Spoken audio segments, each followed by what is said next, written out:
Narcissist हमेशा खुश क्यों रहते हैं? मैं हूं हारून इकराम, relationship and mental wellness coach, और मैं अपने सालों के एक्सपीरियंस से आपको एक बात समझा रहा हूं कि हर नार्सिसिस्ट हमेशा खुश रहते हैं क्योंकि वो अपने इर्द गिर्द एक दायरा बना लेते हैं। वो सोच समझ के अपनी खुशियां प्लान करते हैं। वो एक ऐसा इंसान ढूंढते हैं जिसे वो तंग कर सके, जिसे वो रुला सके, जिसे वो नीचा दिखा सके, जिसे वो प्यार की भीख मंगवा सके, मिन्नतें करवा सके, आंसू बहा सके, उसे कंट्रोल कर सके।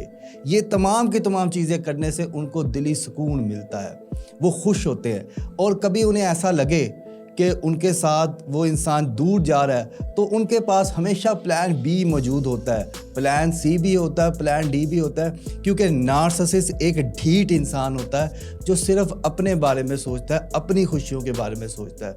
क्या आपकी ज़िंदगी में कोई ऐसा नार्सिसिस्ट इंसान है?